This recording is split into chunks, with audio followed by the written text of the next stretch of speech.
Kung personal grudge, murag wala man. Kaya kaning mga last 2 years, wala man ko'y nakaaway gyud. No, wala man ko'y nakaaway except politics, no. Siguro the purpose there,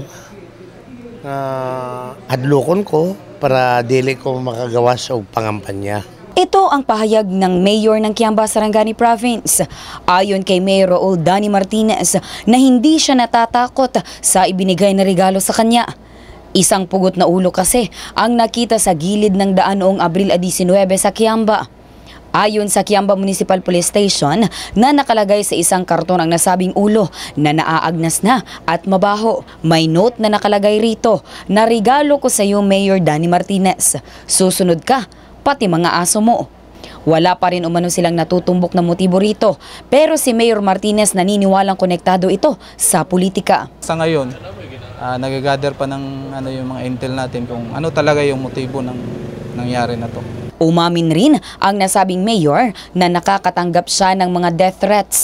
May mga text messages umano siyang natatanggap mula sa rebelding grupong New People's Army o NPA. Humihingi umano sila ng bayad para sa permit to campaign. Pero hindi siya naniniwalang sila ang nagregalo ng ulong pugot. May mga threat through text, pero I think malayo doon kasi sa NPA yun na they are asking me to pay for my campaign in the mountains. Sabi ko, wala man siguro. Hindi ako nag-comply. Hindi ako naniniwang gawa ng NPA. Tumatakbong mayor sa huling termino si Mayor Martinez, kaya naman naniniwala siya ang mananalo at tinatakot umano siya ng kanyang kalaban. Kinukundina naman nito ang nasabing gawain.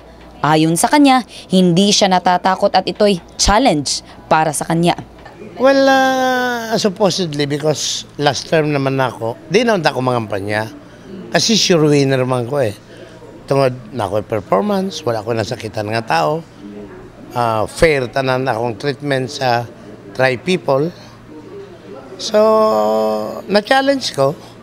Kaya kabalo na ako, mato ang purpose nila para dili ko makagawas. So karon nagagawas yun ko, nagkampanya. Wala naman umano siyang plano na humingi ng tulong sa militar at sa kapulisan para sa kanyang seguridad. Nananawagan na lamang ang Kiamba Police sa mga may nalalaman sa nangyari para mahuli kung sino man ang may gawa nito. Actually, it's up for the evaluation ng COMELEC at saka sa PNP na to. Kasi I've been in politics for... Hindi ako humingi ng tulong kasi fair nga Fair ang labanan.